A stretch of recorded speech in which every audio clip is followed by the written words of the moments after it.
ሰላም ለዚህ ቤት አንድ ባለጸጋ ለመሆን የሚፈልግ ደግ ኢትዮጵያዊ ሰው ነበር 29 ዓመት ሙሉ ላቡንም ደሙንም እያፈሰሰ ከሀገር እየዞረ ሲነግር ከኖረ በኋላ በመጨረሻ ትልቅ ባለጸጋ ሆነ ታዲያ ሁለት አይነ ስውሮች ወንድማማቾች ወደ ባለጸጋው መጡ ሁለቱንም ተቀብሎ 14 ቀን አሰነበታቸው እያበላ ያጠጣ ለሁለቱም የወርቅ ካባ ለበሳቸው ሁለት ሴቶች ልጆች ነበሩት እነሱንም ዳረላቸው በጣም ቸር ሰው ነውና አይናቸውን የሚያበራላቸው ብዙ ገንዘብ የሚያወጣ መድኃኒት ገዝቶ ሰጣቸው እነዚያም ሁለት አይነ ስውሮቹ ወደ ሀገራቸው ገቡ እንደ ተመኘላቸው አይናቸውን በራላቸው ልጆች ወለዱ ሀብት አፈሩ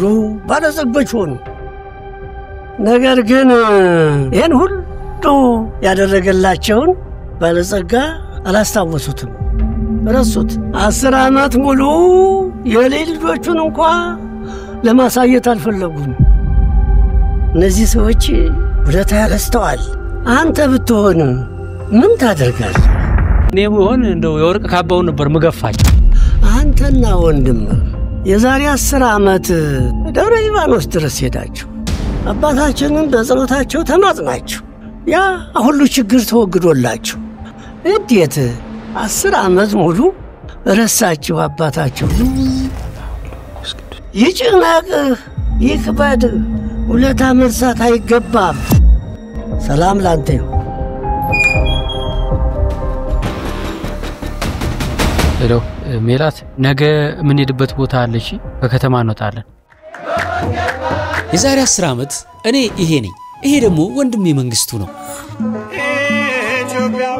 እኔም የህይወት ያቅጣጫ ጠፍቶብኝ እሱም ጤናውን አጥቶ ደጁን ለመማጸን መተናል መጀመሪያ እንዴት ነው ያወቀው የህመሙ ስሜት አልፎ ራሴን ባንድ በኩል ከፍሎ ያመኛልና አንድ ቀን አዞረኝና ቀጥታ ያመራውት ዶክተር ሜሮን ያክስታችን ልጅ አለች እሷ ታውቂያለሽ ዶክተር ሻደለፈና ኒውሮሎጂስት ናትና እሷ ጋር ገባው አጠቃላይ ምርመራ አደረገችና ከተወያየን በኋላ ጨርሼ በር ላይ ልወጣ ስል አንዳንዴ ሳስነጥስና በምስልበት ጊዜ ያዞረኝ ነበር አልኳት እንደውም ናናናና አለችና ቁጭ በላለች በር ላይ ተቀመጥ ሬድ ፍላግ አሳየኛለች እሺ ከዛ አራይ ተነሳ ስትለኝ እንግዲህ ጣላታችሁ ክው ይበል ክው ነው ያልኩት የሁሉ ማረፊያ የጻድቃን ማለፊያ ሰማያዊ መስቀል በመድር የታየብሽ ካሪያም የመጣ ታቦት ያደረብሽ 24ቱን ሰዓት ስብሐት እግዚአብሔር የማያባራብሽ ሰዓታት ማውደስ ማስታኮት ማስቀደስ የሰባት ቀን ቀንዲል ሌሊት ሙሉ ገድል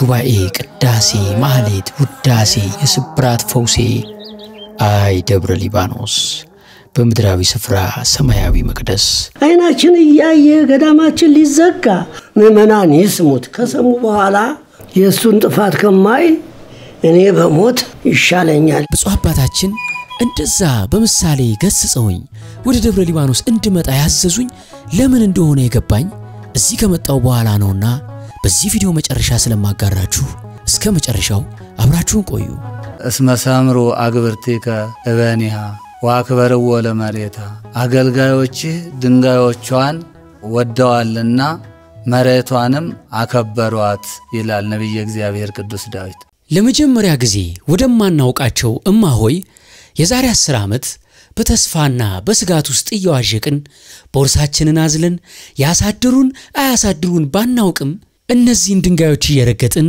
በዚህ ቀጭን ጎዳና በአካል ተጉዘናል ከ10 ዓመት በፊት ስንመጣ ብረት በር አልነበረም ቆቆሮ ነው ያው ያስደገፍነው ነበር ምን ሄደው እኔ በቃ ውስጤ ልክ ነው ነግሮኛል ይሄ ነው ስንሞክር እንግዲህ ያው አቦ በስላሴ እንበላ እስቲ 10 ዓመት በኋላ የሸክላ ቤት ነበር ለግቢ ውስጥ ዙሪያውን ሸክላ ድንጋይ ናስቲ ያለ የሆነ ሸክላ ቤት በመከራ ጧት በሌሊት ነው የወጣሁት 12 ሰዓት ቁጭ አልኩኝ እሺ ከዛ መጣች ራስና ውጤትን ዘምትመጣው የራስን ማለት እሺ ከዛ እኔ ደግሞ አላስችል ብሎኝ ያነበብኩ መጣውና ያው ምን ይላል ኖርማል ተመስገን በቃ እኔ ኖርማል ላይ ብዬ በቃ ደስ ያለ የሳቁ ነው የቀበው ቁጭ በላለችኝና ያው መንጌ በጣም እድለኛ ነህ የምታምነው አምላክ ጠብቆሃል ግን አለች። ግን ስትል በቃ በጣም ደነገጥኩኝ። ውስጤ በቃ ተንቀጠቀጠ በሚገርም ሁኔታ። እንዴት ናቸው እማሆይ አሉ? እማሆይማ እማሆይ የለም እዚህ ግቢ ጭራሽ ብዙ ናቸው። ሰላም ነው? መስማም ራሱ ነው ቤቱ ራሱ ነው። ያንተ ሴረብለም የሚሉት ባላንሳችን የሚቆጣጠር ማለት ነው። እሱ የአይን ሻታክል ወደታች ወረድ ብሏል። ያ ወረድ በማለቱ ምክንያት አንተ ስትስቅና ስታስነጥስ ሊያዞርህና ሊጥልህ የሚሞክረው ወይም ባላንስ እንድትስት የሚያደርገህ ያ ነው። ያ ደግሞ እዚህ በኋላ በኩል በአንገት አካባቢ ላይ ገብቶ ዶክተሩ እሱ ላይ ትንሽ የተወሰነ ነገር ቀዶ ጥገና ያደርግና ያን ማስተካከል ስራ ነው የሚሰራው። እንግዲህ እግዚአብሔር ምርጫው ከባድ ነው። ብዙ የምታደንልኝ ህዝቦች አሉ አላቸው።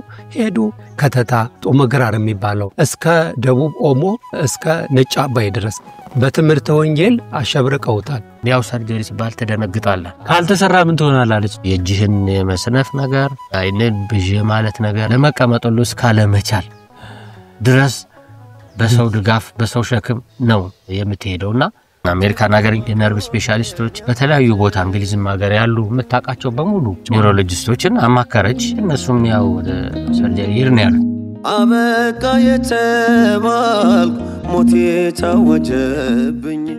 ያን ከነገረች በኋላ ወይኔ ያልኩኝ እንደው ዱብዳን የሆነብኝ የሞቴን ቀናቶች እየተጠባበኩ ዝና እንደውም ይገርማቸዋል። ከሜክሲኮ ተነስቼ ያኔ ቤቴ አዲስ አበባ ሳሪስ በግሬኔ ታክሲ ማለት ያው ሐሳብ እኮ ጭንቀት እኮ እየተማባየንም ሊያሻግር ይችላል። ያኔ በፍቅር ተቀብለው ያሳረፉን የተንከባከቡን አንድ ደግማ ሆይ ነበሩ። አንድ መምህር ታዲዮስ የተባሉ አባትም በሚገርም ሁኔታ በፍቅርና በክብር ሲያስተምሩን ሰንብተዋል። ዛሬ እነዚህን ሁለት ሰዎች ፈልገን አግኝተናቸው የተደረገልንን ልንመሰክርላቸው አስበናል። አይ ማሆይ ነበሩ ድሮ የዛሬ 10 ዓመት እዚህ ነበር። ማያስካለ ናቸው የዛሬ 10 ዓመት አጭር አጠር ያሉ ቀይ ማያስካለ ሞተዋል። ወይኔ አምላኬ ወይኔ ማሆይ ፎቶአቸው እስቲ በእናትሽ እንደውም እስማም ወልዳጂ በመዳንያ እነኚህ ናቸው እኛቸው ነኝ እማይ እንያደሉ ከዚህ በፊት ቀይ ናቸው እሳቸው አሉ። ማን ነው ስማቸው? ሞይጸዳለ የት ነው ያሉት? እነሱ ላይ ናቸው። ለሞቱት ለማሆይ አስካለ እግዚአብሔር ነፍሳቸውን በአጸደ ገነት ያኖርልን።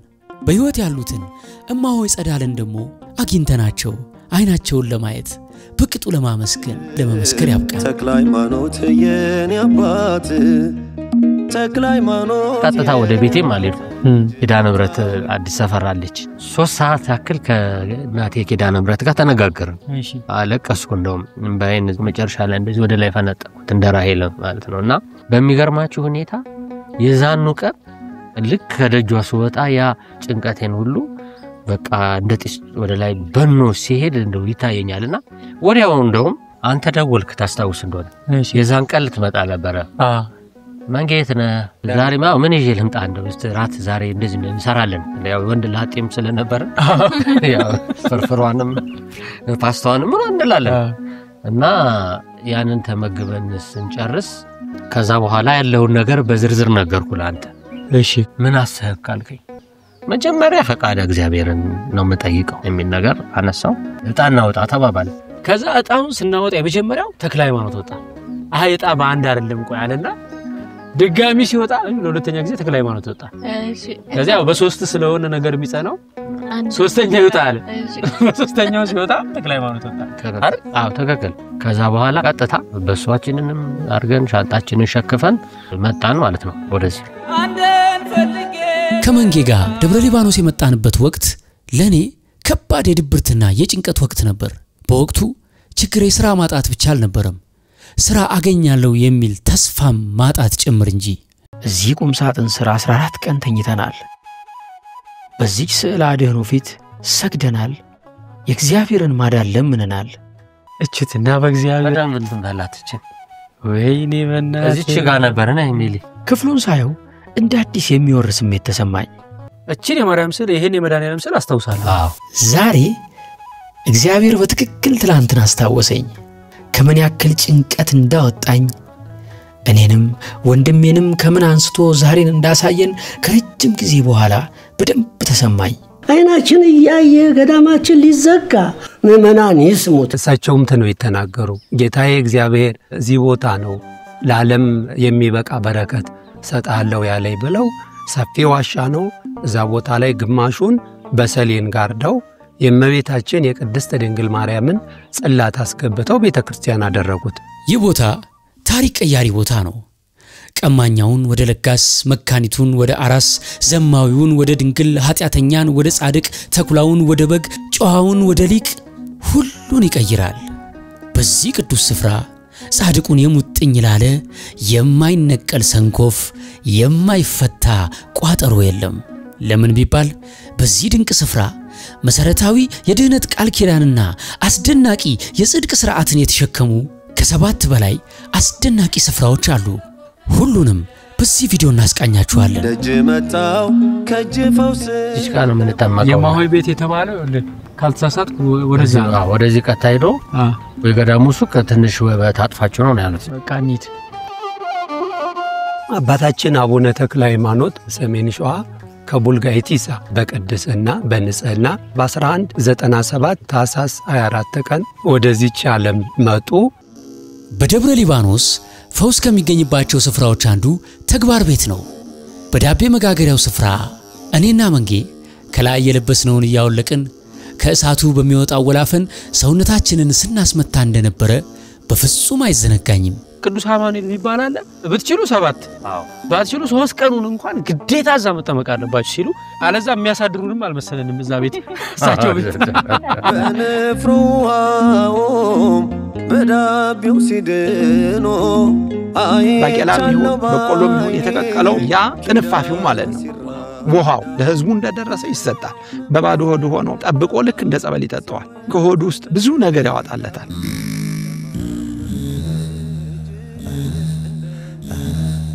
ሌላው የምንፈልገው ሰው ደግሞ መምህር ታዲዮስ የሚባሉ መምህር ነበሩ። እዚህ ያኔ ሰውነን እንጂ ኖሮን የምንሰጣቸው ገንዘብ የለንም፣ ወዝ የለንም፣ መኪና ይዘን አይደለም የመጣ ነው።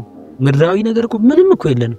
ግን መምህር ታዲዮስ በየቀኑ ነበር የሚያስተምረን። ተዝካራ በጣም ስለ ቤተክርስቲያን ትምህርት በደንብ ያስተምረን ነበር። በቀን ታዲያ ስንት ኪሎ ነው ማለት ነው የሚቀከለው? በባል ቀን 244 ኪሎ ምግብ በልተናል። ግን ይሄን መብላት ይቻላል? ንፍሮ በል መንጌ ለራስ ፈልግን ይሄን እንደ አባ አብረን አይደል የሰጡን ስላሊ ዞረሬ ነይ መስክሪ ነፍሴን አደራ በሰማይ የተክለ ሃይማኖትን ይኸውልሽ አጥማቂ እኮ የለም ውስጥ ራሱ ቅዱስ አማኑኤል ነው የሚያጠምቅሽ። እና ገብቶ የሆነ ሰው ቁጭ ብሎ ሲበቃው ነው የሚወጣው። እና በጣም የሚገርመው ነገር ማለት ነው አንዳንድ መንፈስ ምናምን ህመም ያለበት ሰው ሲገባ በቃ ቃውጤ ነው የሚያደርገው። ይጮሃል። ሲርበኝ በጂያ በላ ለምሳሌ ያክል ሊጡን ብንወስደው አንድ የሆነ ቁስል ይወጣበት ወይም እባጭ ያለበት ሰው ትንሽ ቀባስ ያደርገው ወዲያውኑ አፍርጦ ያድነዋል። የዳቤው ሊጥ ማለት ነው። ይሄ ተጋግሮም ዳቤው አባቶች ራሳቸው መተው የሚወስዱ አሉ፣ ደቀ መዛሙርቶቻቸው መተው ይወስዱላቸዋል ማለት ነው። አይ የሲና ወደዚህ ደግሞ ጠንካራ ነው። ጠንካራ ነው። እስቲና ጌታ ተመልካች ቀላል ለማው ይሄ ወደዚህ ጠንከር ያለ ነው። ወደዚህ ይሻላል። ትላንትና በዘመናዊ ሕክምናው እጅና እግሬ ሊሰንፍ ይችላል የተባለው መንግስቱ ዛሬ ሊጡን እንዲህ ሲያገማሽረው ስታዩት አይግረማችሁ። በዚህ ስፍራ ያለውን የድህነት አማራጭና የቃል ኪዳን ብዛት ስታዩ ለእናንተም ከዚህ በላይ እንደሚደረግላችሁ እርግጠኛ ትሆናላችሁ።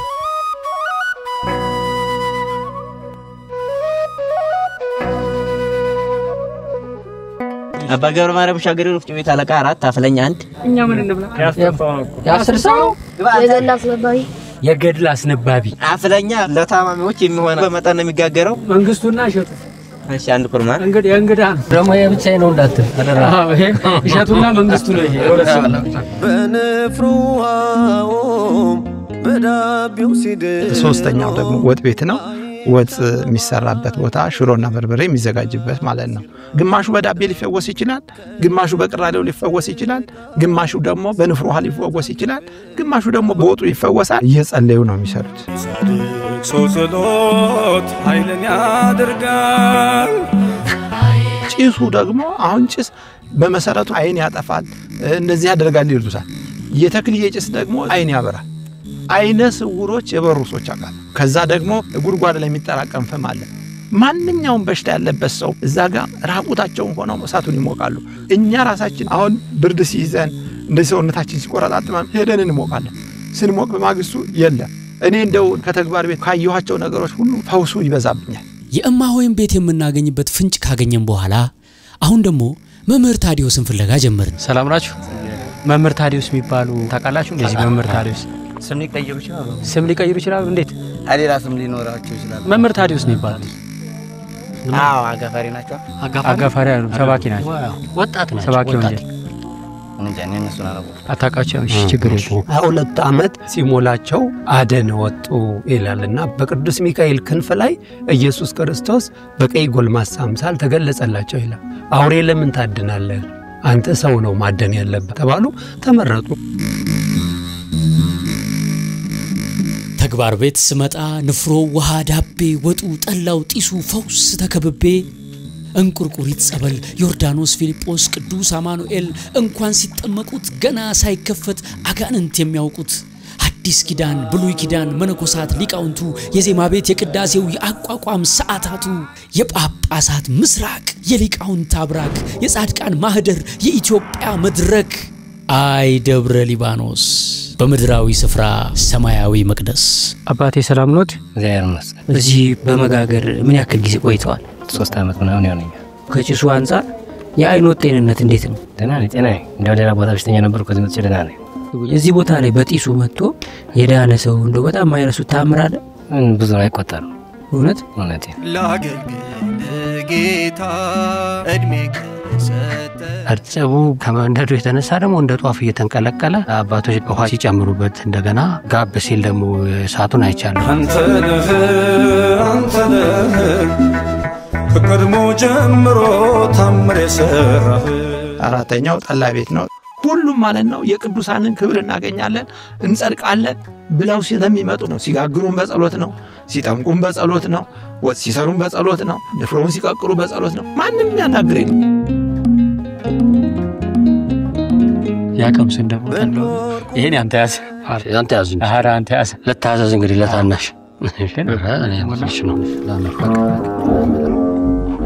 እግዚአብሔር ይስጥልን እናመሰግናለን ምንም በስመ አብ ጠላው የሚጠመቀው አንደኛ ለሰዓልና ከጸበል ነው ሰዓልና ከጸበል ማለት ነው ለሁሉ ለተማሪውም ለማንኛውም ለእንግዳው ሁሉ ጠብጠብ እየተደረገች እዚህ 12 አባቶች ጋር ምትሰጣለች አንዱ ለሱ ነው መሰረቱ እሱ ነው ለእንግዳ ደግሞ መድኃኒትነቱ ስለሚፈለግ ሁሉም እንደየመጠኑ ይሰጣል ወደ ደብረ ሊባኖስ የመጣ ሰው ሳይረግጠው መመለስ የሌለበት ሌላኛው ቦታ መስቀል ቤት ነው ደብረ ሊባኖስ መስቀል ቤት የተሰራበት ዋና ምክንያቱ ምንድነው ቅዱስ አባታችን አቡነ ተክለ ሃይማኖት በህይወተ ሥጋ ያሉ ይዘዋት የነበረች የእመቤታችን የቅድስት ድንግል ማርያም ጽላት አለች ሞተለሚ የሚባል ንጉስ ነበር ወላይታ አካባቢ ላይ እሱን አሳምነው አስተምረው ሲጨርሱ ከሰማይ መስቀል ወረደላቸው ያን ሰው ቀድሰው የሚያቆርቡበት ማለት ነው የመጨረሻ አባታችን አቡነ ተክለ ሃይማኖት ረፍታቸው የት ነው ደብረ ሊባኖስ ነው አባታችን አቡነ ተክለ ሃይማኖት የተሰበረው እግራቸው እሱና ይሄ ከሰማይ የወረደው መስቀል አንድ ላይ ሆኖ በዛ ቦታ ላይ ተቀምጧል ከሱ ጋራ ብዙ ጽላቶች አሉ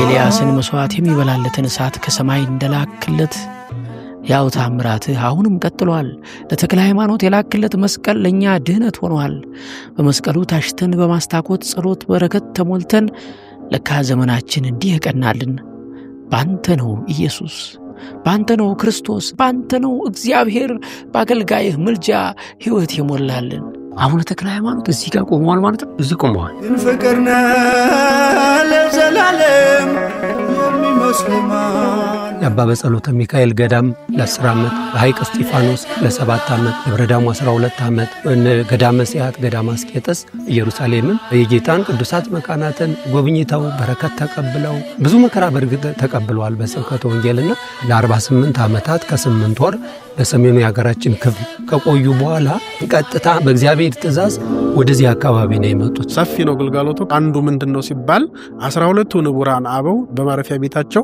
ጸሎታቸውን ከጨረሱ በኋላ የማህበር ጸሎት መስቀል ቤት ውስጥ መጥተው ጧት 2 ሰዓት ይገቡና እስከ 3 ሰዓት ድረስ ይጨርሳሉ ገር ለራሱ ችሎ እዛው ውስጥ አለ ኪዳኑም እንደዚሁ ከዓመት ዓመት የማያቋርጥ ሰዓታት ደግሞ እሁድ የእመቤታችን የአባታችን አቡነ ተክለ ሃይማኖት ይቆማል እዚህ። ሊገርም ነው። መልኬ እንደያው አባው እሸት ይዘውን እየሄዱ ነው ማይጋ እኔ በማስታወሳችሁ ራሱ በጣም ነው ያደናኩት በእውነት። እርሶ ግን ያስታውሱና እውነት ቁጭ ብለን ማታ በተጫወተው ያቺ አግዳሚ ወንበር ማታ እሺ ካስታወሱ እሱና እኔ የት ነው ጸበል የተጠመቅ ነው? አማኑኤል። አዎ ታዲያ 10 ዓመት ነው ያገለገልከው። አሁን ነው እንግዲህ ወደዚህ መጣው። ወደዚህ አመጣ። ይገርም ነው። እንግዲህ እዚች ላይ ንውረት ስናዛርጋው እዚች ላይ ወይኔ መጋቢት 10 ቀን የጌታችን ኢየሱስ ክርስቶስ መስቀል ያን ቀን ቅዳሴ ይካሄዳል ማለት ነው። እስከዛ ድረስ በማይጠንት ይቆያል። ሁለቱ አባቶች እየተጋገዙ ያጥናሉ። ማታ ማስታኮት የሚባል ጸሎት አለ። ማስታኮት ማለት እግዚአብሔርን ማመስገን። ልክ መላእክቱ በላይ በአርያም ሳያርፉ ያመሰግናሉ እንደተባለው ይሄም ደግሞ ከ9:20 ጀምሮ እስከ 10:20 እስከ 10:30 ድረስ የሚቆይ አባቶች 12ቱ ንቡራን አበው እንዲሁም ሌሎች ከውጭ ያሉ አባቶችና አርዲቶች አንድ ላይ ሆነው ዳዊት ይደገማል። ከዛ ውጪ ቅዳሴ ማርያም፣ መልካ ተክለ ሃይማኖት፣ መልካ ሚካኤልና መልካ ኢየሱስ ይታደልና ከዚያ በኋላ ወደ ማህረና አብ ነው የሚሄደው። ማህረና አብ ካበቃ በኋላ እግዚኦታው ነው የሚባለው። 41 ጊዜ እግዚኦታ ካለቀ በኋላ ዳዊት ይታደልና ይደገምና ይለያያል ማለት ነው። እኔ አሁን የገረመኝ ነገር ማለት ነው ቆመን እንደዚህ ስናየው ቤተክርስቲያኑ አንድ አባባል አለ። ካህን ሲያዩት ሰው ይመስላል፣ ጸበል ሲያዩት ውሃ ይመስላል ይባላል። ካህን ሲታይ ሰው ይመስላል፣ ግን የመንግስተ ሰማያት መክፈቻ ቁልፍ እጁ ላይ ያለ የእግዚአብሔር አይን ነው። ጸበል ደግሞ ሲታይ ውሃ ይመስላል፣ ግን ለምጽ የሚያነጻ ደዌ የሚፈውስ ነው። ራንቻለ መራንቻለ አታታይ አሁን ይሄ ቦታ ሲታይ ዝም ብሎ ድንጋይ ይመስላል። አየህ? የመንግስተ ሰማያት በር ነው። እቺ ተዋህዶ ሕይወቷን ላንተ የሰጠች ሰዓቷን ሁሉ አስማርካ ሌሊቱን ቆማ ታድራለች በስምህ ፍቅር ተማርካ። ሰዓታት ትላለች ልጆቿን ደርድራ ስምህን እየጮኸች አመስግናህ የማትጠግብ ለክብርህ ጥንቁቅ የሆነች በተክለ ሃይማኖት ስም ከደጁ የመጡ ይኸው ፍጥረቶች አመሻሽተው ገብተው ሲያወድሱ አድረው ሲነጋ የሚወጡ። ታዲያ በዚህ ሁሉ የምስጋና ማይበል የማጠንት እግዚኦታ የትኛው ችግር ነው ጉልበት አቅም ኖሮት ደሞ የማይፈታ? ለካ እውነተኛው አቋራጭ እግዚአብሔር ፊት መጥቶ መንበርከክ ነው። ለካ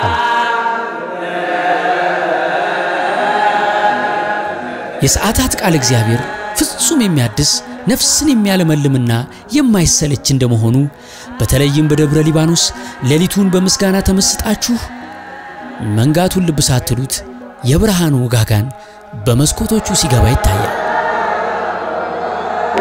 ይህች ቀን ምን ያህል የምታስፈራናት፣ ይህች ሰዓት ምን ያህል የምታስጨንቅናት፣ መንፈስ ቅዱስ ከሰማያ ሰማያት የሚወርድባት። እኔና መንጌ በደብረ ሊባኖስ በነበረን የ14 ቀን ቆይታ ከተሳተፍንባቸው ታላላቅ በረከቶች አንዱ ቅዳሴው ነው። ቅዳሴ የሚቀደሰው በሰባት አባቶች ልኡካን ነው። ቅዳሴው ከዓመት እስከ ዓመት ነው የሚቀደሰው። አንድም ቀን ተቋርጦ አያውቅም። ሙሉ ዓመት ከሰኞ እስከ ዓርብ ድረስ ቅዳሴ የሚቀደሰው ከሰዓት ነው። በዘመነ ፋሲካ ደግሞ ከጧቱ 12 ሰዓት ቅዳሴ ይጀምራል። ከረፋዱ 2 ሰዓት ተኩል ላይ ቅዳሴ ይከናወናል። ገድሉ ታምራቱ በረከት በተትረፈረፈበት በዚህ ስፍራ ሌላው ድነትን የሸመትንበት ቦታ ደግሞ ከዋናው ቤተ መቅደስ ስር ያለው ገድል ቤት ይሰኛል። እንግዲህ በደብረ ሊባኖስ ከሚከናወኑ ዋና የጸሎትና መንፈሳዊ ሥርዓቶች አንዱ በዚህ ስፍራ የሚነበበው ገድል ነው። የቅዱሳን ሕያው ታምር በሚገባው ታላቅ ክብር ያነቡታል ካህናቱ። አቤት ሲያምር ሥርዓቱ!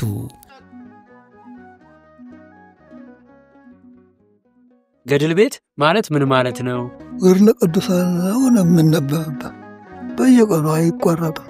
የእመቤታችን ነገረ ማርያም፣ የአባታችን ድርሳነ ሚካኤል፣ ዜና ሥላሴ፣ ታምረ ማርያም፣ ስንክሳር በየቀኑ አይቋረጥ ዓመት እስከ ዓመት። በትእዛዘ እግዚአብሔር ይህን ዋሻ ደብረ አስቦ አገኙ። ለዓይኖቼ እንቅልፍን ለሽፋፍቶችም እንጉልቻን አልሰጥም፣ ተንግዲህ እቆማለሁ ብለው ጦሮችን በአራቱ ማዕዘን አዘጋጁ። እዛች ላይ ቆሙ ይላል።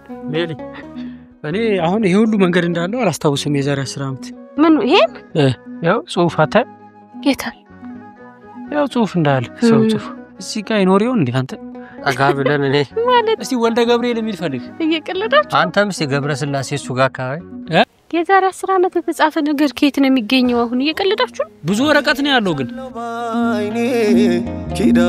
ሌሊት በአንድ ሰዓት የምንጀምርበት ሰዓት አለ። ምሽት ከምሽቱ እንዴ? ከዛ እስከ ስንት ሰዓት ትቆያላችሁ? በ3 ነው የምንወጣው። ጠዋት 3 ሰዓት? አዎ።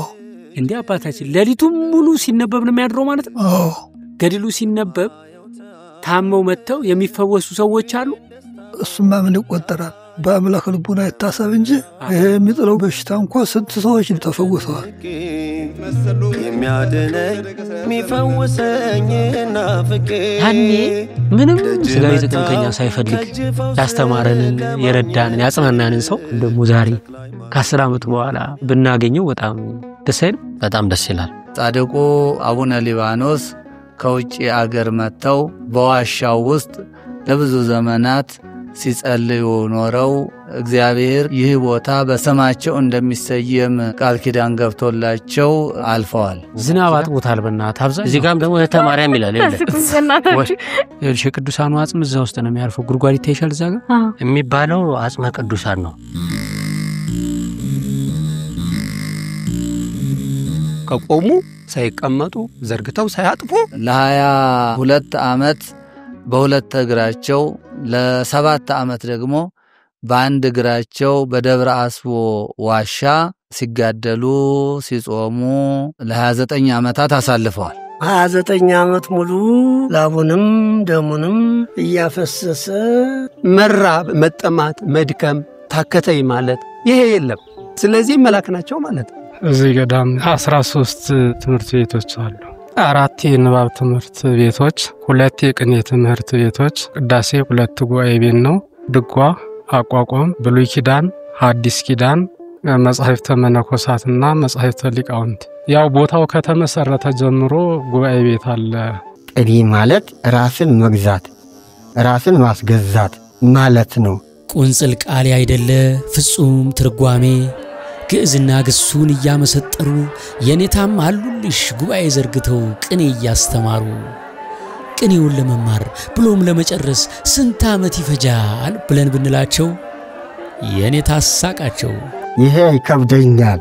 ለምን ቢባል ራስን ማስገዛት ራስን መግዛት ከተፈጠሩ ጀምሮ በቀኝ እስከ መቆም ጊዜ ድረስ ስለሆነ አስታውሳለሁ። እኔና መንጌ ያኔ የሰርክ ጉባኤ እንዳለቀ አብነት ትምህርት ቤት እየመጣን ልጆቹ ሲማሩ ተቀላቅለን እናይ ነበር። በወቅቱ በገዳሙ ላይ በቂ መብራት ስላልነበረ እዚሁ አምሽተን ለመኝታ ሰዓታችን ሲደርስ ነበር ወደ ማሆይ ቤት የምንገባው።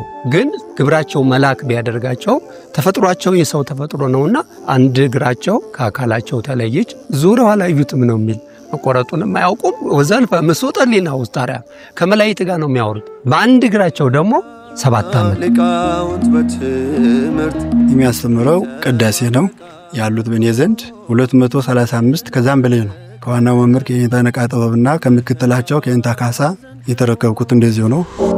ደብረ አስቦና ደብረ ኤላም ቤተ ምርፋቅ ቤተ ጸሎት ኪዳን ከቅዳሴ ፍታት ከማስታኮት በ24 ካህን ሰማያዊ ማይጠንት ምኑ ታጉሎባት አንዲትም ቀን ሳይዘል የአምላክ መንፈስ ቅዱስ ሁሌ የሚረብባት እንኳንስ ልጆቿ አፈሯ እንዳይራብ ቃል የተገባላት እምዬ እናት ዓለም አይ ደብረ ሊባኖስ በምድራዊ ስፍራ ሰማያዊ መቅደስ።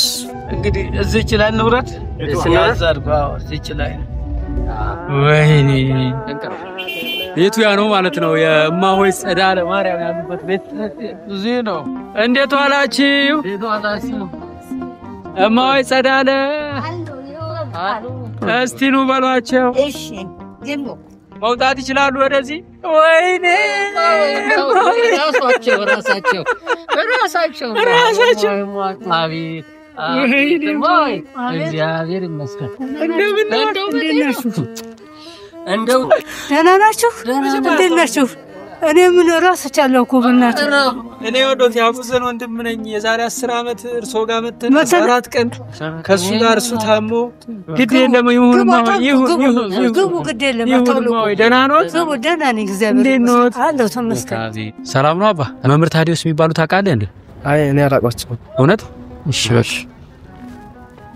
በቃ አቤት አባ ታዲዮስ ነው አባ ሳይሆን መምህር ነው እኛ የምናውቃቸው ያኔ የዛሬ 10 ዓመት ነው እኛ የምናውቃቸው እዚህ አካባቢ ነው ቤታቸው እኔ አሁን የማውቃቸው አባ ታዲዮስ ነው ቤታቸው እዚህ ጋር ነው ያው በዚህ ብሉይ ኪዳን ተመረው አይደል ብሉይ ኪዳን ያኔ እየተማሩ ነበር የዛሬ 10 ዓመት አዎ ይሄው እዚህ ነው ቤታቸው በቃ መንኩሰው ነው ማለት ነው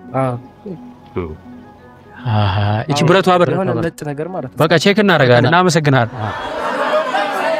ምን ያክል ተማሪ ኖሮት ያውቃል በጣም ብዙ ሲባል 350 380 የነበረበት ጊዜ ነበረ እንዲህ ያለ መጥቶ አሁን 100 ተማሪ ነው ያለው የሚያድሩት እዚሁ ነው ተማሪውና መነኮሳቱ እጅና ጓንት ማለት ነው ቢራው ቢበርዳቸው ያንዳንዱ አልብሹ ሲያንቺ ደግሞ ትንሽ እንደው እንጀራ ቢጅለት ያሉ አቅማቸው ፈቀደው እያንዳንዱ ሸፍኑታል ማለት ነው ሕፃናት በዜማ ብዙ ተማሪ አለ ከተባለ እስከ ስንት ተማሪ ይኖራል 350 እንደዛ ይሆናል አንዳንድ ጊዜም ወደ 4 ወደ 5 ይገባሉ ደብረ ሊባኖስ ሁሉ አለ አቅም ላለው ሰው መማር ይቻላል አንድ ሰው እዚህ ያለውን ትምህርት ሁሉንም ልማር ቢል ስንት ዓመት ይፈጅበታል የሁሉንም አጠናቆ እስከ አልፋቱ ህይወቱ እስኪያልፍ አዎ በበረከት ሞታ በዚህች ቅዱስ ስፍራ ተምረው ግማሹ መንኩሶ እዛው ይቀራል ግማሹ የመነኮሰ በዓለም ሄዶ የተለያየ አገልግሎት ይሰጣል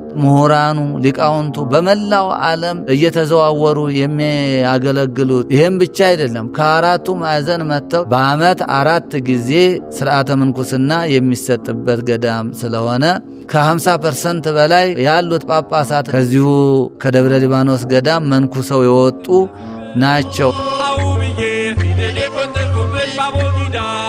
ግንቦት 12 የሚካኤል ቀን ፍልሰተ አጽማቸው መታሰቢያ ነው በጣም የሚከበር በዓል ነው ያረፉት ነሐሴ 24 ነው የተጸነሱት መጋቢት 24 ደጅ መጣው ከእጅ ፈውስ ለማግኘት ተክለ ሃይማኖት ሁሉም ሰው 14 ቀን ቁጭ ብሎ አጠቃላይ የህይወቱ ጥያቄ ተመልሶ እንደዛ ሊሆንለት ይችላል ለሁሉም ሰው እንደዛ እግዚአብሔር ለሶስት ነገሮች መልስ ቶሎ አይሰጥም ይባላል አንደኛ ያንተንም ጽናት አይቶ መጨረሻ ላይ ግን የትዕግስትን ፍሬ እንዲሰጥ ስለሚፈልግ ትዕግስት ሊያስተምር ነው ሁለተኛ ደግሞ የጠየቀው ነገር ያጠፋሃል ብሎ ስለሚያስብ ለአንተ ላይ መስል ይችላል እሱ ግን አጥፊ እንደሆነ ስለሚያውቅ ያን ነገር ይከለክላል ግን ደግሞ ያችን ነገር በፍለጋ ወደ ቤቱ እንድንሄድ እንድንጠነክር በሃይማኖት እንድንጎለምስ ሶስተኛው ደግሞ አንተ ከጠየቀው በላይ እኔ ያዘጋጀውል አለና የበለጠ ሊሰጥ ሲያስብ ስለ ሶስት ነገሮች መልስ አይሰጥም ይላልና ለምሳሌ በእኔ ህይወት በኩል እግዚአብሔር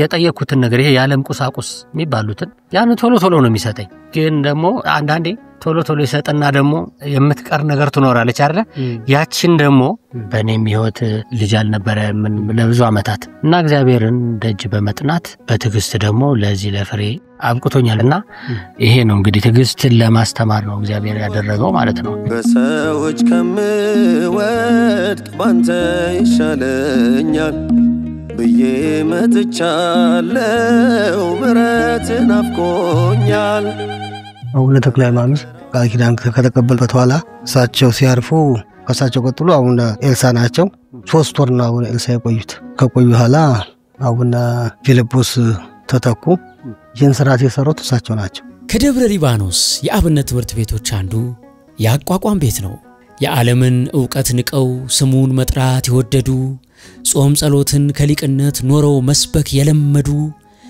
ይኸው ሊቃውንቱ ደቀ መዛሙርቱን በገፍ የሚያመርቱ አቋቋም ተምረው ለክርስቶስ ክብር ሊቆሙ የሚተጉ ይኸው አብነቱ እኚው ተማሪዎች በየማዕረጉ ለ24 ሰዓት የሚጸለይበት ሌሊት በሰዓታቱ ጠዋት በኪዳኑ ቀን በቅዳሴው 9 ሰዓት በማስታኮት 11 ሰዓት ደግሞ የማታ ጸሎት ማታ 1 ሰዓት ላይ ደግሞ የቤተ ምርፋቅ ጸሎት ከ12 ሰዓት አንስቶ ደግሞ እስከ ሌሊቱ 4 ሰዓት 5 ሰዓት ድረስ የአብነት ትምህርት ቤት የሚማሩበት 365 ቀናት ሙሉ በዚህ ዑደት ውስጥ ታች በዋናው ቤተ ክርስቲያን ጸሎት አለ፣ በመስቀል ቤት አለ፣ በቤተ ምርፋቅ አለ፣ በአራቱ ተግባር ቤት አለ። እንደገና በየትምህርት ቤቱ ትምህርትም ጸሎትም አለ። በዋሻ ዘግተው የሚጸልዩ አባቶች ያሉበት በደብረ አሱ ዋሻ ዛሬም በደብረ ኤላም እየተባለ በእነዚህ ቦታዎች ሁሉ በጸሎት እየተጉ የሚኖሩ የጸሎት አባቶች ያሉበት ገዳም ነው ደብረ ሊባኖስ። አየሁኝ ዳግሚትን ኢየሩሳሌምን ቃሉ እንዳይዛባ ምስጢር እንዳይጠፋ ይኸው ትርጓሜ ቤት የተዋህዶ ተስፋ ሐዲሱን ብሉዩን በአባቶች አንድምታ በቃል ብልት አርገው ሸምድደው የያዙት መጽሐፍ ቅዱስን ከምድር ቢጠፋ ደግመው የሚጽፉት ተንቀሳቃሽ ሐዲስ ተንቀሳቃሽ ብሉይ ከነትርጓሜው አሉላት ሊቃውንት ተዋህዶ ንጽሕት ተዋህዶ ቅድስት። አባታችን አቡነ ተክለ ሃይማኖት ስብረተ አጽማቸውም መስቀሉም ለየራሱ ነው። ሁለቱም ማህደር አለው። ሁለቱም በውስጥ ነው ያለው። በዊልቸር ተይዞ ይመጣል። በመስቀሉ ታሽቶ ድኖ ይሄዳል። በለቱ የሚሄዳል። በሶስተኛው ቀን የሚሄዳል። በሰባተኛው ቀን የሚሄዳል። አይኑ ጠፍቶ የነበረው አይኑ ይበራል። ለምሳሌ በአንድ ወቅት ከዚሁ ከፊቼ አካባቢ ላይ ተማሪ ናትና ማታ ክፍሏ ላይ ሆና እያጠናች እያለ ምን እንደነካኝም አላቅም አይኔ ሁለቱም ተደፈናለች። እዚህ አለቀሱ ቤተሰቦቿ። በመስቀሉ ታሸች፣ አይኗ በራላት። ታቦተ ሕጉ በወጣ ቁጥር ይባርካልና ብፁዓን አበው ሊቃነ ጳጳሳት ካሉ እዚህ ጋር ሊቃነ ጳጳሳቱ ህዝቡን ወጥተው ይባርካሉ ማለት ነው። አንድ ሰው ደብረ ሊባኖስ ከመጣ ማየት ያለበት ቦታዎች የሚባሉት ምን ናቸው? መጀመሪያ ደብረ አስቦ ነው። ለምን? አንደኛ አምላክ ቢያንስ የ4 ዓመት የ5 ዓመት ልጅ ሆኖ የገባበት ስለ ቦታው ምንነት የተናገረበት በኋላ ዘመን ይህ የመነኮሳት መኖሪያ ይሆናል ብሎ ለእመቤታችንና ለዮሴፍና ለሶሎሜ ያበሰረበት ንጽህናው እንደ ኤልያስ የሆነ ታላቅ ጻድቅ ይመጣል ወይ የቅዱስ ተክለ ሃይማኖት መንጣት የተናገረበት በየራሱ ቡራኬ ያረፈበት አምላክ ገብቶ ይወጣበት 3 ወር የተቀመጠበት ቦታ ነው። በሁለተኛ ደረጃ ሊባኖስ 40 ዘመን የጸለዩበት፣ በሶስተኛ ደረጃ አባታችን ቅዱስ ተክለ ሃይማኖት 29 ዓመት የጸለዩበት ነው። በነበራቸው ቅድስና እሳቸውን ሲል የመጡት ቅዱሳኖች ያ ሁሉ ቅዱሳን የገባበት ይወጣበት በዚህ ዘመን በተለይ እኔ በዚህ እድሜ ደርሼ እሱን መግባት እሱን መውጣት ከዚህ በለጠ ሀብት ምን አለ? ከደጅ ስደስ ልቤይ ሰላም ነው። እንዴት ናችሁ? መምህር ታዲዮስ የሚባሉ እዚህ አሉ? አባ ታዲዮስ አባ ሆነዋል? እዚህ አሉ? ወደዚህ? እሺ። አዎ ቤቷችን ሕፃናት በዜማ ሊቃውንት በትምህርት ፊደል ቅርጽሽ አግባባሽን የኢትዮጵያ ልሳን ተዋህዶ ውለታሽን እንደምን ረሳን አምላክን በፊደል ሃይማኖትን በቃል ግዕዝ ብለሽን ይኸው ለዚህ በቃን። ታሪካችንን መዝግበሽ ቀንና ወሩን ቀምረሽ ቅዱሳንን ወልደሽ መቅደሱን ገንብተሽ የኢትዮጵያን ታሪክ ባግባቡ ሰንደሽ ትውልድ ያስተማርሽ ይኸው ዛሬም አለሽ። ተነሽና ተጣይ ወዳቂና ሰያፍ ምስጢሩ እንዳይጠፋ ቃሉ እንዳይዛነፍ አለ ተክልዬ ደጅ አሁንም ትምርቱ የንባብን ውበት ኑና ተመልከቱ። ቤቶች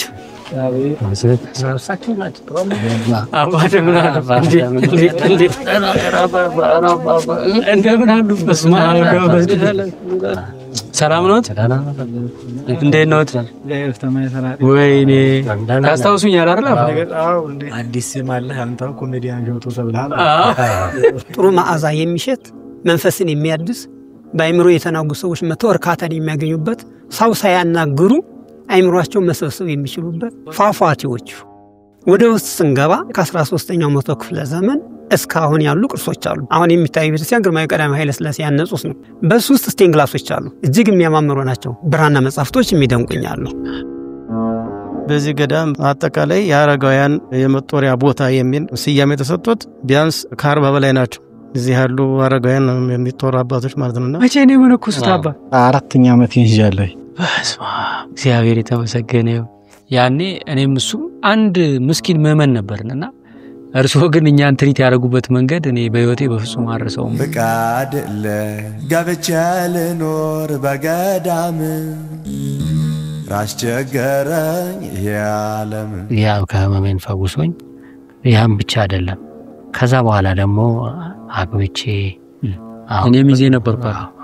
በጣም ደስ ይላል። ከዛ በኋላ ነገሮች ሁሉ እግዚአብሔር ለአንድ ነገር ጠየቅነው እሱ ግን ሺህ ነገር አርጎ ብዙ ነገር ተስተካከለ። መንግስቱን አጅቤ በተክለ ሃይማኖት ጥሪ ደጁን የረገጥኩት ለካ ለራሴ ነው። ከደብረ ሊባኖስ እንደተመለስን እኔም የህይወቴን አቅጣጫ አገኘው። የሚመቸኝ ስራ የሚመቸኝ መንገድ ሰመረልኝ። ከናንተ ጋር የምተዋወቅበት ያያችሁት ሁሉ የሆነበት የህይወቴ መንገድ ተከፈተ። ትዳር፣ ልጆች፣ በረከት፣ ረድኤት ሁሉ ወደ ቤት የገባ። ብፁዕ አባታችን እውነት ብለዋል።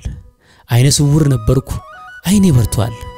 ደሃ ነበርኩ፣ እግዚአብሔር በጸጋው አከበረኝ። ነገር ግን ውለታውን ረሳው። አቤቱ የምህረት አምላክ አድርገህልኛልና ለዘላለም አመሰግናለሁ። ደብረ ሊባኖስ የሁሉ ነው፣ ሁሉም ደግሞ የደብረ ሊባኖስ ነው።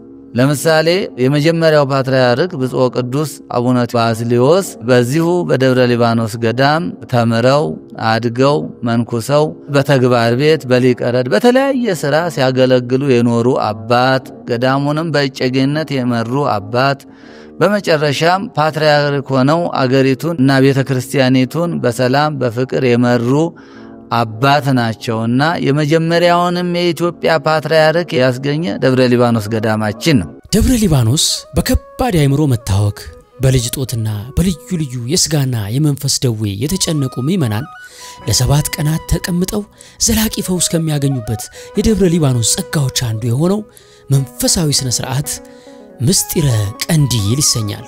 መቼም ቃልህ ሁሌም ሕያው እስከ ዓለም ፍጻሜ የሚያበራ ፋና እችም ቅድስት እናት ቃልህን የምትኖር ስንዱ ናትና ይኸው ደሞ ቀንዲል የጸሎት ማዕበል የሚያነዋውጠው ቋጠሮ የሚፈታ አጋንንት የሚያርድ መድረሻ የሚያሳጣው በ7 ቀን ጥምቀት ሕይወትን የሚያድስ በረከተ ሥጋ በረከተ መንፈስ መቻ ቆመች እሷ ንጽሕት ኦርቶዶክስ ማዳን መፈወሷን እየረሳን እንጂ ስንርቅ ከደጇ ግርማና ሞገሷን። ቀንዲል የሚባለው ከሰባቱ ምስጢራተ ቤተ ክርስቲያን አንደኛው ነው ማለት ነው። ካህናት፣ ዲያቆናት፣ መዘምራን በሙሉ እዚህ ቤተክርስቲያን አገልጋይ መጥተው በዛ በዘይቱ ላይ በቅባ ቅዱስ ይጸልያሉ ማለት ነው። 4 ወንጌል ተከፋፍለው ይዘልቃሉ ማለት ነው። በየቀኑ ለ7 ቀን ነው የሚጸለዩ። 7 ኪዳናት የአባታችን ገድለ ተክለ ሃይማኖት አለ፣ ገድለ አቡነ ሐብተ ማርያም አለ፣ ገድለ ሐዋርያት፣ መጽሐፈ አርድእት፣ መጽሐፈ ባርቶስ፣ ዳዊት 7 ጊዜ ይዘለቃል በየቀኑ 150 ዳዊት፣ ድርሳነ ሚካኤል፣ ድርሳነ ማህያዊ እና እነዚህ የመሳሰሉት አሉ። ይሄም ምንድነው እንግዲህ ሐዋርያው ቅዱስ ያዕቆብ በምዕራፍ 5 ከቁጥር 4 ጀምሮ እንደገለጠው ከናንተ አንዱ ቢታመም ካህናትን ይጥራና የፈውሰው ቀንዲል ይደገምለት ከዘይቱም ይቀባና ይፈወሳል ባለው መሰረት ቤተክርስቲያናችን ከመጽሐፍ ቅዱሳዊ ተነስታ ነው ይሄን ስርዓተ ጸሎት የምታከናውነው ማለት ነው። በቆላውም ንዋየ ቅድሳት እየሰጠን ካህናት፣ ቀዳሲያን፣ ዲያቆናት፣ መርጌቶች፣ መነኮሳት እየመደብን ዙሪያውን ያሉ አብያተ ክርስቲያናትን ከጥንት ጀምሮ የሚያስገለግል ገዳም ነው። ከአራቱ ማዕዘን መጥተው የሚማሩ ከ5126 በላይ ተማሪዎች የሚያስተምር ገዳም ነው። ደብረ አስቦ ጸበል ነውና ዝም ብሎ እንደ እንባ ጠብ ይላል። ከዛ ላይ በሳፋ ነው የምንቀበለው። እሱ ላይ እናጠራቀምና የአይን መድከም ችግር ነገር ያለባቸው ያንን ቀባ ሲያደርጉት ቦግ ነው ይበራ ላይ ናቸው። ይሄ ማንም በዚህ ሀገር ያለ ሰው የሚያውቀው ነው። ካንገት በላይ ለሆዱ ውስጥ ደግሞ የኩላሊቱ፣ ጉበቱ፣ ደም ብዛቱ፣ ስኳሩ ሙሉ ያጋንንት የዛር ሰራዊት እኮ ናቸው። እነዚህ በሙሉ በቃ እዛ ቦታ ላይ ዮርዳኖስ ነው። ከዛው በስውር ከላይ እንዲተጠራቅሙ ወደ ታች ይወርዳል። ዮርዳኖስ ጸበሉ እዛ ነው ያለው እና በጣም ብዙ ሰዎች የሚድኑበት።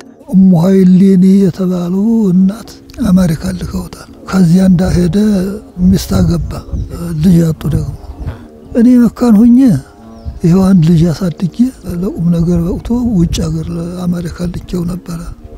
አሁን ከዚያ በትዳር ተወስነው ልጅ አጡብኝ። ምን ይሻለኛል አሉኝ። ገድሉን ብታዝር እኮ ልጅ ያገኛሉ አልኋቸው። እውነትዎት ነው። አስጠርተው መጡ። በገድሉም በመስቀሉም ታሽታ ሄደች።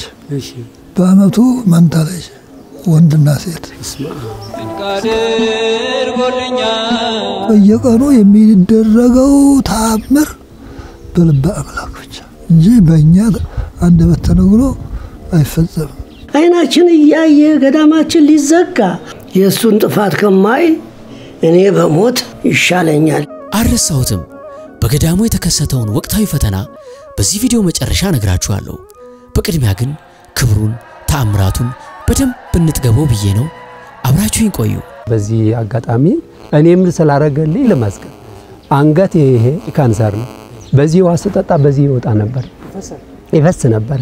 92 ዓመተ ምህረት እስከ 95 ለ3 ዓመታት ያመኝ ነበር። በጣም ሆስፒታል ሁሉ ሂጄ አይ ትሞታለህ ግን ለጊዜው በጨረር ተወሰነ ልንረዳ እንችላለን አሉ። መጣሁኝ ወደኩኝ ተክልዬ እንግዲህ ካዳኑኝ የሰው አገልጋይ ሆናለሁ ካላዳኑኝም እዚሁ ሞታለሁ እንጂ በሰው እጅ አልወድቅም ብዬ መጣሁ። ደብረ አስቦ ጸበሉ አድኖኝ ያውን ስንት 22 ዓመቴ ነው። ደጅ የረገጠ ሁሉ ይፈወሳል። እግዚአብሔር ይመስገን። በደስታ ይመለስ። አባ ታዲዮስ አስታውሰን ፈልገን ልናገኛቸው መምጣታችን እጅግ አስገርሟቸዋል። እኔን ለመጠየቅ ግን ይህን ኃይል እዚህ ድረስ ደክማችሁ መምጣታችሁ በእውነት በጣም ክብር ይስጥልኝ። በእውነት እግዚአብሔር በቅዱሳኑ ይማለዳል። ዓለም እንደሚለው አይደለም። እግዚአብሔር እኔ እኮ የከሪ አምላክ ነኝ ብሎ በቅዱሳን ይመካል። የእነሱንም ምልጃ እንደውም ምን ይላል ቅዱስ መጽሐፍ ጸሎቱ ለጻድቅ ማፍስከዝ የጻድቅ ሰው ጸሎት ካፍ ወደ ጆሮ ነው። በበረከት ቦታ ለ29 ዓመታት ከጸለዩ በኋላ ይህን ሁሉ መከራ ከተቀበሉ በኋላ አምላካችን እግዚአብሔር ተገልጾ 15ቱን ነቢያት 12ቱን ሐዋርያት ጻድቃን ሰማዕታትን እመቤታችን ቅድስት ድንግል ማርያምን ይዞ መጥቶ በትንሹ የታመንክ ባሪያ በብዙ ወገን እሾምሃለሁ፣ አንተ ታማኝ ነህ፣ ለአንተ ክብር ይገባል ብሎ አመሰገናቸው ይላል። ወዳጄ ተክለ ሃይማኖት ሆይ ከዚህኛው ዓለም ወደዚያኛው ዓለም የምትሸጋገርበት ሰዓት ስለደረሰ አሁን የድካምህን ዋጋ ልሰጥህ መጥቻለሁና ምን ላድርግልህ ብሎ ሲላቸው በዓለም በሰይጣን የሚገረፍ ማንኛውም ክርስቲያን ዘር በቃል ኪዳኔ ካመነ ከመከራ አድንልኝ ካሉ በኋላ እንደገና ብዙ ቃል ኪዳኖችን ሰጥቷቸዋል። በመከራ ሰዓት እኔን ከስም ጋራ አንድ አድርጎ ከለመነኝ በመከራው ደርስለታለሁ። መጥቶ በዚህ ቦታ ላይ የተማጸነውን በዚህ ገዳም ላይ የኖረውን ጸሎቱን እቀበለዋለሁ፣ እንዲሁም ደግሞ በዚህ ገዳም ላይ አጽሞ ያረፈውን ሁሉ ምሬልሃለሁ። ስምህን የጠራ ዝክርህን ያዘከረ ቃል ኪዳንህን አምኖ ባለምም ይሁን በገዳም በስምህ በታነጸው ቤተክርስቲያን ለሚያገለግለው ሁሉ ከ12ቱ መላእክተ ብርሃን ክብር ጋር ደርቤለታለሁ። ዘርህን እንደ ሰማይ ከዋክብት እንደ ባህር አሸዋ አበዛልሃለሁ ብሎ ሲላቸው ይቺ ዋሻ ጠባብ ናት፣ ልጆች ብዙ ከሆኑ እንዴት ትችላለች ብለው ሲጠይቁት እንኳን ዘርህን ምድርህንም ጦም አላሳድርም ብሎ ቃል ኪዳን በገባላቸው መሰረት እስከ 57 ዓመት አጽምህ በዚሁ የትሩፋት ደም በነጠበበት በዚህ ቦታ ላይ ይሁን። ከ57 ዓመት በኋላ ግን ልጆች ተሰብስበው አጽምህን በክብር አንስተው ወደ ደብረ ኤላም እዛ ላይ በአፄ ይስሐቅ ዘመነ መንግስት አጽማቸው ወደዛ መጥቷል። ከዓለም ተሰብስበው ተክለ አብ ይላሉ። በዚህ ጭንቁ ምድር ስርዓቱ ልዩ የፈቀደላችሁ እስኪ ሂዱናዩ። በዓመታዊ ክብሩ በጻድቁ በዓል ቅዳሴው ይለያል፣ ሰማይ ምድር ይሆናል። 24 ካህናት በአንድ ዜማ ድምጸት ጧፉን ለኩሰው ሲዞሩ በጋራ ማይጠንቱ ያረገ መስቀሉ ያበራ የሰማዩ ስርዓት በምድር ይደገማል። የእግዚአብሔር ኃያል ስም መቅደሱን ይሞላል። የሥላሴን መንበር ለሚያጥኑት ቅዱሳን ምሳሌው በምድር እንዲህ ይደገሳል። ታዲያ በዚህ ስርዓት እንባው ያልታበሰ ጭንቁ ያልተፈታ እንደምን ይኖራል? አይ ደብረ ሊባኖስ ገዳሙ ከተመሰረተ ከጻድቁ ከአቡነ ቅዱስ ተክለ ሃይማኖት ጀምሮ እስካሁን ድረስ እልፍ አእላፋት መናንያን የኖሩበት ከእግዚአብሔር ጋር የሚገናኙ መነኮሳት፣ ታላላቅ አባቶች፣ እናቶች የሚኖሩበት ታላቅ ገዳም ነው። ከዛ ደግሞ በ1478 ዓመተ ምህረት በአፄ ናዖድ በጳጳሱ በአቡነ ማርቆስ ጊዜ ደግሞ በክብር ወደ ደብረ ሊባኖስ አሁን ወዳለበት ተዛውሯል። ግንቦት 12 ቀን ፍልሰተ አጽማቸው ነው እና መንግስቱም ታሞ አንተም ልታስታምም እዚህ ቦታ ላይ መጣችሁ ያንተንም ፍቅረ ቢጽ በማድረግህ እንጀራ ሰጠ። ወንድምንም መንግስቱንም ደግሞ እግዚአብሔር ከነበረበት በሽታ አድኖ ሰው አረገው። አይናችን እያየ ገዳማችን ሊዘጋ የእሱን ጥፋት ከማይ እኔ በሞት ይሻለኛል። ከአዲስ አበባ ወደ 100 ኪሎ ሜትር ነውና ቅርብ ነው። መንገዱም አስፋልት ነው። ጠዋት ከአዲስ አበባ እየመጡ እሁድ ቅዳሜ አስቀድሰው የሚሄዱበት ሁኔታ ነውና የነበረው። አሁን ግን ከወቅቱ የጸጥታ ስጋት አንጻር ወደ ቦታውም ላይ ምእመናን እየመጡ አይደለም። የምናመርተውን ምርት እየሸጥን አይደለም። በቆላውና በደጋ ያሉትን መሬቶች በአግባቡ እየተጠቀምንባቸው አይደለም።